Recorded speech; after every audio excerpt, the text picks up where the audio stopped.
Subscribe now and press the bell icon. पाठ 1 भारतीय उपमहाद्वीप और इतिहास। दुनिया में 7 उपमहाद्वीप है।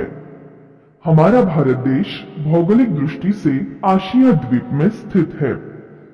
आदिमानव के जीवन स्तर एवं तकनीकी परिवर्तन, इतिहास का निर्माण और भौगोलिक विशेषताएं हम इस पाठ में पढ़ने वाले हैं।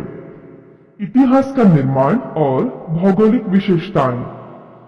इतिहास यानी मानवीय संस्कृति की यात्रा में घटित सभी प्रकार की भूतकालीन घटनाओं के क्रमबद्ध प्रस्तुति। स्थान, काल, व्यक्ति और समाज इतिहास के 4 प्रमुख आधार स्तंभ हैं। स्थान, घटक भौगोलिक परिस्थिति से संबंधित है। भौगोलिक परिस्थिति का इतिहास पर प्रभाव पड़ता है और इसीलिए इतिहास और भूगोल के बीच अटूट संबंध है। खान पान, वेशभूषा, मकानों की बनावट आदि बातें अधिकांश रूप में भौगोलिक विशेषताओं पर निर्भर रहती है। जैसे पर्वतीय क्षेत्रों में खेती की उपजाऊ भूमि बहुत कम उपलब्ध होती है। इसी कारण वहां बसे लोगों के खाने में खाद्यान्न और साग सब्जियों का इस्तेमाल कम किया जाता है। पर्वतीय क्षेत्रों में रहने वाले लोगों को अन्न के लिए शिकार और जंगल में इकट्ठे किए गए पदार्थों पर अधिक मात्रा में निर्भर रहना पड़ता है। पर्वतीय क्षेत्रों में रहने वाले और मैदानी प्रदेश में रहने वाले लोगों की जीवन प्रणाली में अन्य कई बातों में भी अंतर पाया जाता है। हम जिस प्रदेश में रहते हैं उस प्रदेश की जलवायु, वर्षा, खेती की उपज, वनस्पतियां और प्राणी आदि हमारे जीने के साधन है। जहां जीवन यापन के साधन विपुल मात्रा में होते हैं, वहां मानवीय समाज दीर्घकाल तक अपनी बस्ती बना के रहता है। अकाल, आक्रमण अथवा अन्य कारण मानव को गांव छोड़ने पर मजबूर करते हैं। पाठ 1 भारतीय उपमहाद्वीप और इतिहास।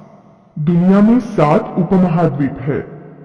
हमारा भारत देश भौगोलिक दृष्टि से आशिया द्वीप में स्थित है। आदिमानव के जीवन स्तर एवं तकनीकी परिवर्तन, इतिहास का निर्माण और भौगोलिक विशेषताएं हम इस पाठ में पढ़ने वाले हैं। इतिहास का निर्माण और भौगोलिक विशेषताएं। इतिहास यानी मानवीय संस्कृति की यात्रा में घटित सभी प्रकार की भूतकालीन घटनाओं के क्रमबद्ध प्रस्तुति। स्थान, काल, व्यक्ति और समाज इतिहास के 4 प्रमुख आधार स्तंभ हैं। स्थान, घटक भौगोलिक परिस्थिति से संबंधित है। भौगोलिक परिस्थिति का इतिहास पर प्रभाव पड़ता है और इसीलिए इतिहास और भूगोल के बीच अटूट संबंध है। खान पान, वेशभूषा, मकानों की बनावट आदि बातें अधिकांश रूप में भौगोलिक विशेषताओं पर निर्भर रहती है। जैसे पर्वतीय क्षेत्रों में खेती की उपजाऊ भूमि बहुत कम उपलब्ध होती है। इसी कारण वहां बसे लोगों के खाने में खाद्यान्न और साग सब्जियों का इस्तेमाल कम किया जाता है। पर्वतीय क्षेत्रों में रहने वाले लोगों को अन्न के लिए शिकार और जंगल में इकट्ठे किए गए पदार्थों पर अधिक मात्रा में निर्भर रहना पड़ता है। पर्वतीय क्षेत्रों में रहने वाले और मैदानी प्रदेश में रहने वाले लोगों की जीवन प्रणाली में अन्य कई बातों में भी अंतर पाया जाता है। हम जिस प्रदेश में रहते हैं उस प्रदेश की जलवायु, वर्षा, खेती की उपज, वनस्पतियां और प्राणी आदि हमारे जीने के साधन है। जहां जीवन यापन के साधन विपुल मात्रा में होते हैं, वहां मानवीय समाज दीर्घकाल तक अपनी बस्ती बना के रहता है। अकाल, आक्रमण अथवा अन्य कारण मानव को गांव छोड़ने पर मजबूर करते हैं। भारत की भौगोलिक विशेषताएं। भारत देश का विस्तार बहुत विशाल है। उसकी उत्तर दिशा में हिमालय पूर्व दिशा में बंगाल की खाड़ी, पश्चिम दिशा में अरब सागर और दक्षिण दिशा में हिंद महासागर हैं। वर्तमान पाकिस्तान और बांग्लादेश पूर्व प्राचीन भारत के अंग थे। भारतीय इतिहास में 6 भूप्रदेश महत्वपूर्ण माने जाते हैं।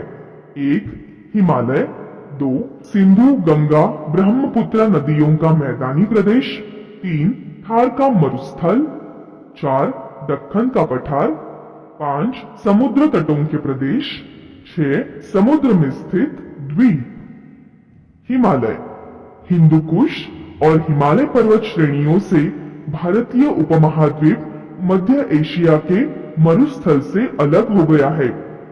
हिमालय पर्वत के खैबर और बोलन दर्रे में से एक व्यापारिक सड़क जाती है जो मध्य एशिया से गुजरने वाले प्राचीन व्यापारिक मार्ग से जोड़ी गई थी। यह व्यापारिक मार्ग रेशम मार्ग से जाना जाता है। पश्चिमी देशों में भेजे जाने वाले माल में रेशम प्रमुख वस्तु थी।